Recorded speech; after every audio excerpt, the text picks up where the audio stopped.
안녕하세요. ERP 정보관리자. 이번 시간에는 2018년도 6회 기출문제 풀도록 하겠습니다. 1번부터 4번까지는 경영혁신과 ERP 파트고요. 가볍게 풀어보지요. 다음 중 BPR의 필요성이라고 볼 수 없는 것은인데요. 자, BPR은 이제 경영혁신 부분으로 해서 업무 흐름 재설계의 약자가 BPR인 거고요. 그리고 이런 것들을 통해서 이제 이런 경영환경 변화 대응 방안을 모색한다거나 ERP를 통해서 정보 교수를 통한 새로운 기회를 모색한다던가 이런 효율성 저하 복합성 증대의 대처 방안 모색하는 건 맞는데요. 3번이 틀렸습니다. 기존 업무 방식 고수를 위한 방안 모색이 아니라 좀 혁신적으로 바꾸기 위한 프로세스를 바꾸기 위한 거라고 보시면 돼요. 3번이 정답. 2번 ERP 구축의 성공 요인으로 가장 적절하지 않은 것은인데요. 이렇게 교육 계속 실시해야 되는 거 맞고요. IT 중심으로만 잘 나오는 오답 문구 나왔네요.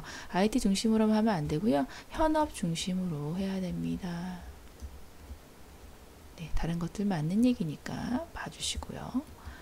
3번 다음 중 ERP 구축 절차의 구축 단계에 해당되지 않는 부분인데요. 구축 단계에서는 모듈을 조합화하고요.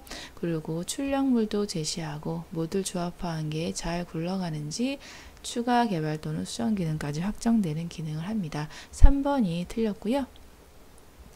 요건 설계 단계에 해당하는 부분이라고 보시면 됩니다. 그래서 분석, 설계, 구축, 구현 이 단계에 대해서 알고 있는지 물어보는 거였고요. 그 중에서도 구축 단계에 대한 거 물어봤습니다. 좀 더 보태면 설계 단계에서는 패키지 설치도 있고요. 투비 프로세스 도출하는 거, 갭 분석 이런 게 있었습니다. 분석 단계에서는 현황 파악이기 때문에 에이지 파악을 하고 TF팀 구성을 하고 하드웨어, 소프트웨어 설치하는 거 이런 것들이 있었고요. 구현 단계에서는 시험 가동 이런 것들이 있었죠.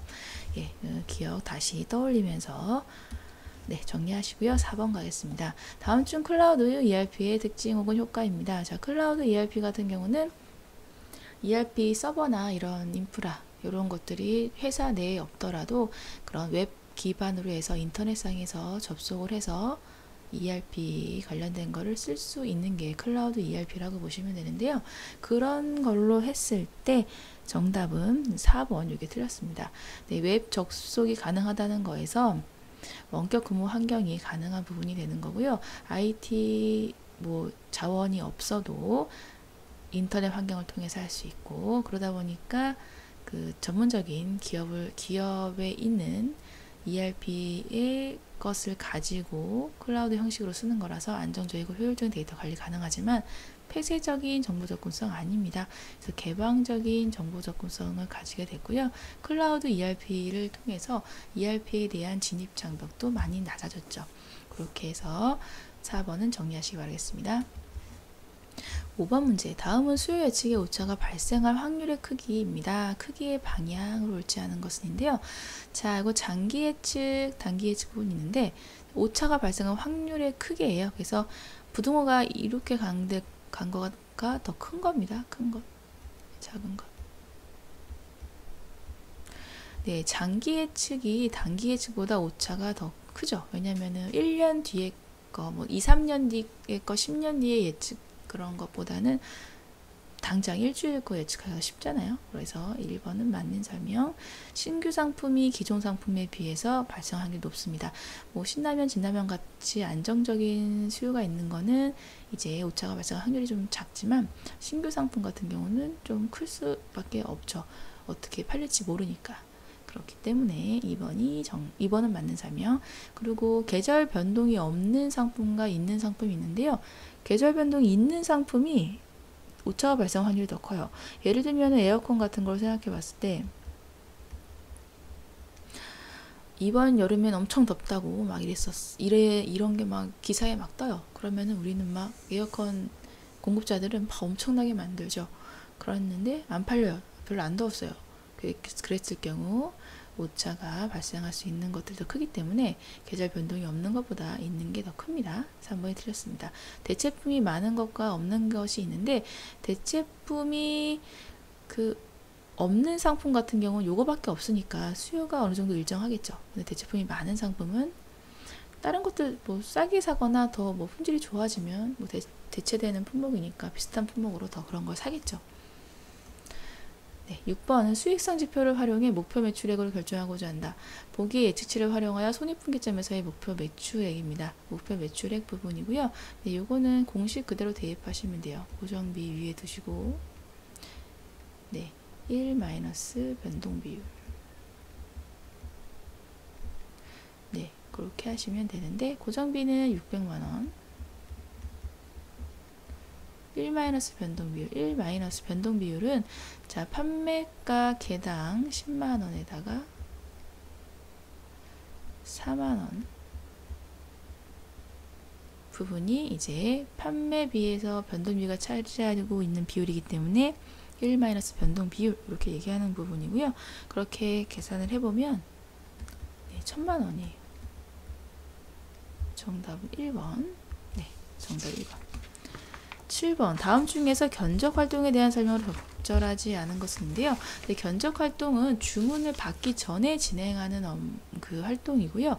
그리고 이런 것들은 처음 거래하거나 시장 가격 변동이 있거나 신규 상품 거래하는 경우에 진행이 됩니다. 1번처럼 주문 받은 후가 아니라 선행되는 작업이었죠. 활동이었죠. 정답은 1번이 틀렸네요. 8번 문제. 다음 중에서 원가 가산 방식에 의해서 가격을 결정할 경우에 그 관계가 적절하지 않은 것은 인데요.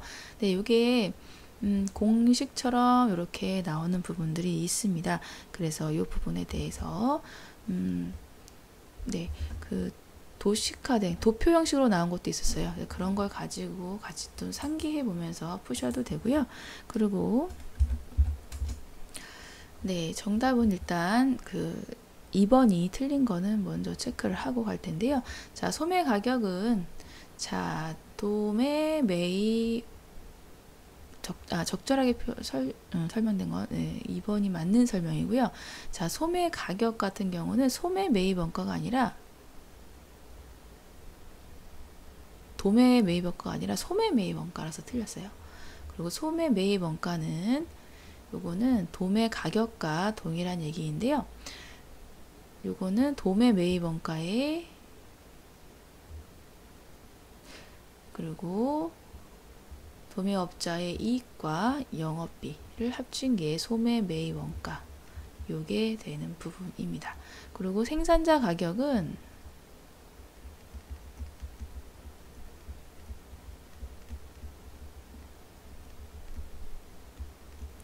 도매 매입 원가라고도 동일한 용어로 얘기하긴 합니다. 그렇게 해서 요거 참고로 알아두시면 되겠고요. 2번이 맞는 거. 도매 가격은, 자, 제조 원가, 도매업자 영업비, 도매업자 이익, 요거 아니고요. 자, 요거는 도매 매입 원가, 이렇게 되죠. 제조 원가가 아니라 도매 매입 원가에다가 도매업자의 영업비용과 도매업자 이익을 더한 거.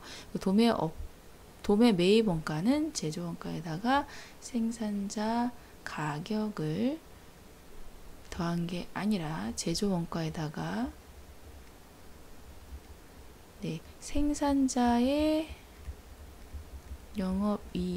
영업비용과 생산자의 이익, 요거예요. 그렇게 해서 4번도 틀렸어요. 그래서 맞는 건 2번이 맞는 설명입니다. 9번 문제. 다음 중 매출채권 회전율에 대한 설명으로 적절하지 않은 것은 인데요. 자, 매출채권이 빨리빨리 회전을 해야지, 매출채권 회전율이 높아야 회수가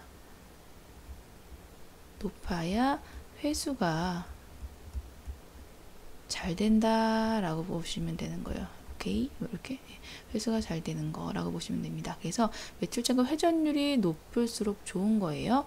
그렇게 봤을 때 매출채권 회전율이 낮아지면 매출채권 회수 기간이 길어진다. 예, 맞는 얘기예요. 회전율이 낮아지면 회수 기간도 길어지기 때문에 회수가 좋지 않은 형태로 되는 거라서 맞는 설명이고요. 회전율 낮아지면 회수 안 되니까 수익 감소되고요. 그리고 3번처럼 회전율이 낮아지면 대손 발생 위험도 클 수가 있고요. 대손 발생은 이제 파산, 네, 그 매출 채권이 파산되는 거라 부도나거나 이런 것들로 인해서 손실이 발생하는 걸 대손이라고 얘기하는데 그 위험이 증가합니다. 매출 채권 회전율이 낮아지면은 자금의 현금 보유가 많아지는 게 아니라 적어지죠. 그래서 매출 채권 회전율이 높아야 돼요. 10번 문제. 파레토 분석을 이용하여 우량 거래처를 선정하려고 한다. 보기자를 근거로 할 때 A그룹의 고객군입니다. 자, A그룹은 매출액으로 봤을 때 전체 매출액의 70에서 80% 안에 들고요. 네, 거래처 수의 20에서 30% 들어가는 거래처를 얘기하고 있습니다. 네, 그리고 매출액은 이렇게 봤을 때 총 50억이고요. 50억. 고객은 총 10군데죠. 네, 10군데.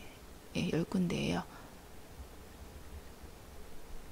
네, 이렇게 되어 있습니다. 그렇게 했을 때 자, 적절한 것을 찾는 거예요. 그래서 요거는 자, A, B까지 합쳐보면 A, B까지 합쳐보면 총 20%에 드는 부분이고요. 그래서 거래처 수는 20%에 들어가는 건 이제 된 부분인데 그 부분이고 지금 30억이에요. 그래서 30억 같은 경우는 60% 안에 들어가죠. 그래서 얘는 요걸 충족하지 못했네요. 그래서 A, B는 일단 안 됐고요. A, B, C는 요거는 충족했는데 여기 충족을 못했어요. 그리고 요거 A, B, C를 하면은 네, 30% 충족했고요.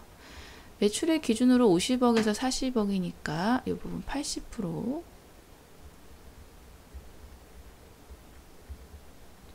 충족했네요. 40에서 50, 네, 80%. 두 개 다 조건을 충족했습니다. 그렇게 정답은 3번이네요. 네, 11번 문제. 다음 중 소모성 자재에 대한 설명 적절하지 않은 것은인데요.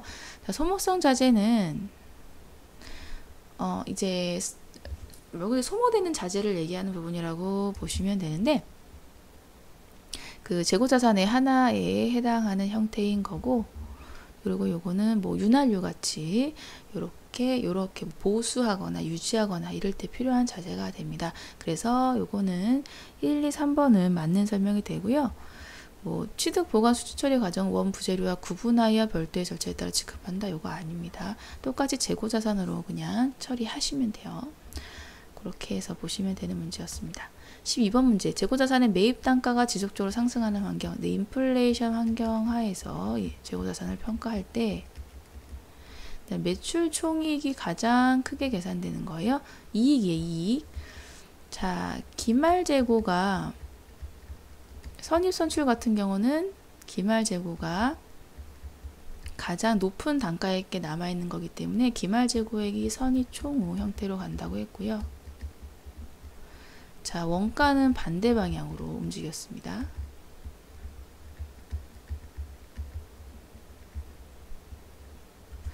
네, 그리고 기말재고 원가가 반대 방향으로 움직였기 때문에 이익은 기말재고랑 같은 방향으로 움직이죠. 선입총. 그래서 정답은 선입총후 해서 1번 요거가 맞는 설명이네요. 13번 문제. 공장으로부터 다수의 고객에게 연결되는 화물 운송 경로에서 단일의 물류센터만을 운용하는 운송 경로 방식. 자, 다수의 고객에게 연결되는 화물 운송 경로에서 단일의 물류센터만을 운용한다 라는 부분입니다. 그래서 자, 공장 요런 형태인 거죠.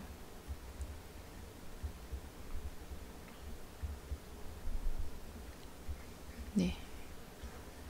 공장에서 이렇게 단일의 네, 물류센터로 집합을 시키고 그런 다음에 고객에게 보내는 형태, 요게 중앙 집중 거점 방식 요 설명이 되는 부분이고요.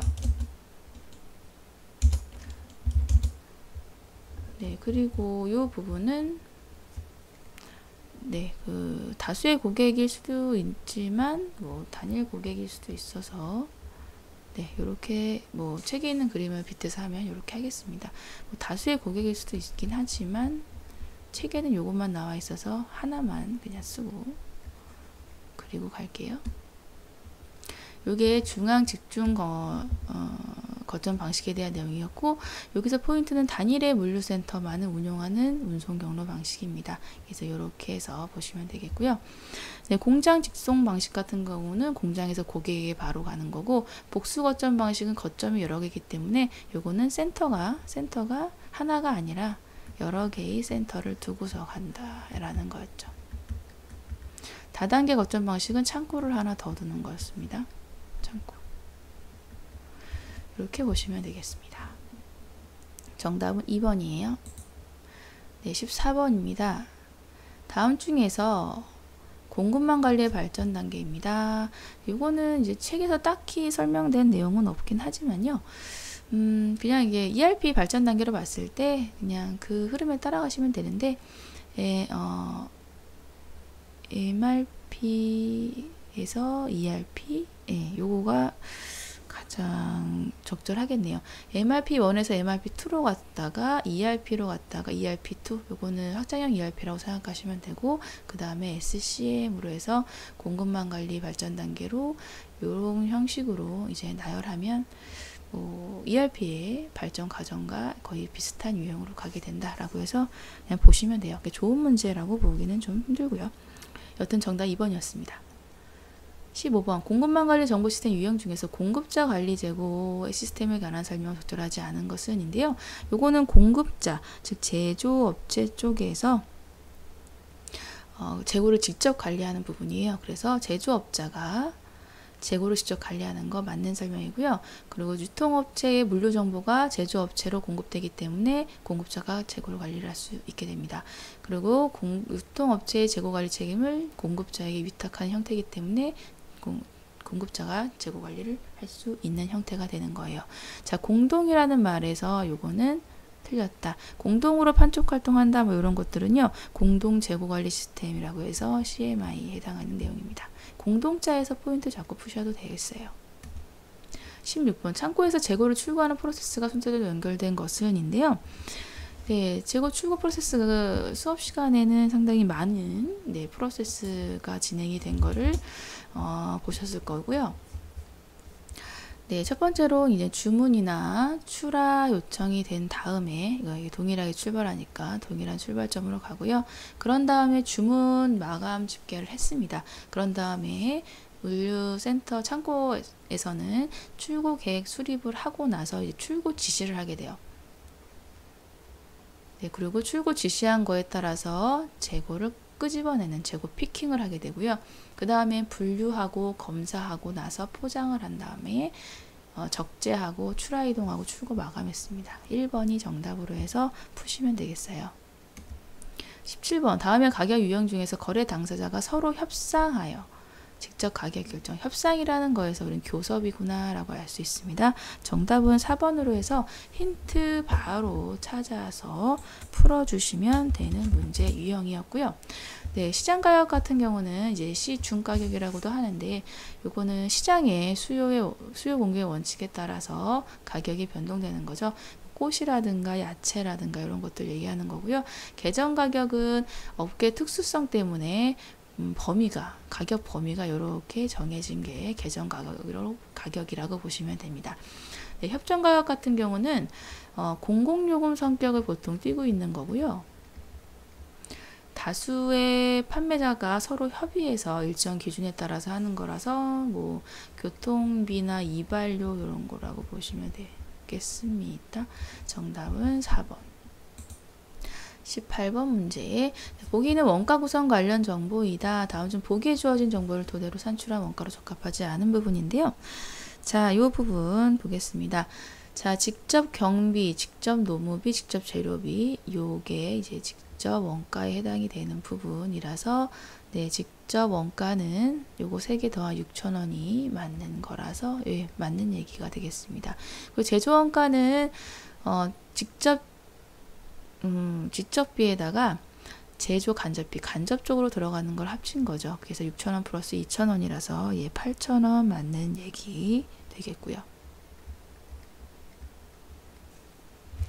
네, 그리고 여기에서 네, 판매 원가, 총 원가 부분은 네, 10,000원이다 라고 되어 있는데요. 네, 판매 원가, 총 원가 부분은 요거 제조 원가에다가 판매비와 일반 관리비, 판관비를 더한 게 판매 원가예요. 그래서 8,000 더하기 3,000원 한 11,000원이 정답이라서 예, 틀렸어요. 그리고 매출가는 11,000원에다가 이익을 더한 거기 때문에 13,000원. 4번이 4번이 아니라 설명은 잘 해놓고 3번이 되겠습니다. 네, 19번 문제. 다음 보기에서 주어진 설명과 가장 관련 있는 공급업체 선정 방법인데요. 자, 회사 홈페이지에 구매 대상 물품 구격 시방서 구매 조건 등의 구매 내용을 공지한다. 자, 제약 조건 없어요. 모두 입찰에 참가하고요. 그리고 최저 가격 제시한 기업으로 한다라는 거, 요거 일반 경쟁 방식에 해당되는 내용이 됩니다. 정답은 2번으로 바로 골라주시면 되는 문제. 그래서 문제는 포인트만 딱딱딱딱 잡아서 풀어주시면 돼요. 네, 그리고 지명, 수의계약에 의한 방식은 한 거래처라면 하는 거. 특정 기업을 공급자로 선정했던 게 수의계약에 의한 방법이었고요. 지명 경쟁 방식 같은 경우는 과거 신용이나 실적 기준으로 해서 적합한 자격을 갖추었다고 인정되는 다수의 특정 경쟁 참가자를 지명하는 부분이 지명 경쟁 방식이었죠. 제한 경쟁 방식 같은 경우는 일반 경쟁과 지명 경쟁 부분에 대해서 두 개를 혼합한 개념이라고 보시면 되겠습니다. 예, 그래서 제한은 해요. 입찰 참가 자격은 지명 경쟁 방식처럼 제한을 하지만 지명하는 건 아니고요. 모두 입찰에 참가할 수가 있는 게 제한 경쟁 방식에 대한 내용입니다. 그리고 20번 문제. 다음 보기의 품목에 대한 구매 방법으로 가장 적합하게 연결된 것은인데요. 자동차 부품 제조기업에서 다양한 종류와 품목으로 소량씩 소용되는 사무용품. 네, 이게 소량 다품종. 네, 그래서 다양한 종류 소량 다품종 맞네요. 다품종인 거. 예, 대표적인 거 사무용품이라고 해서 수업 시간에도 말씀드렸던 부분인데, 이랬을 경우에는 업체 하나 선정해서 거기서 일괄 구매합니다. 일괄 구매인 거고요. 그리고 상비 저장품 같은 경우는 네, 예측 구매 요거를 통해서 상비 저장품 형식으로 상비할 수 있는 거니까 가격이 시장 상황이 좋을 때 이때 많이 구매를 하는 게 예측 구매라고 보시면 되겠습니다. 그렇게 해서 정답은 2번으로 골라주시면 되는 부분이고요. 수시 구매 같은 경우는 수시로 구매하는 거라서 구매 청구가 있을 때마다 하는 게 수시 구매인 거고요. 네, 그리고 예측 구매, 투기 구매 같은 경우는 이익 도모를 위한 거, 장기 계약 구매 같은 경우는 원자재가 이제 장기적으로 계속 수급이 안정적으로 돼야 되는 것이 장기 계약 구매였어요. 정답은 2번으로 하시면 되겠습니다. 네, 여기까지 풀어봤고요. 잘 안 풀리시는 문제 반드시 정리하시고 가시고, 이번 시간도 수고 많으셨어요. 감사합니다.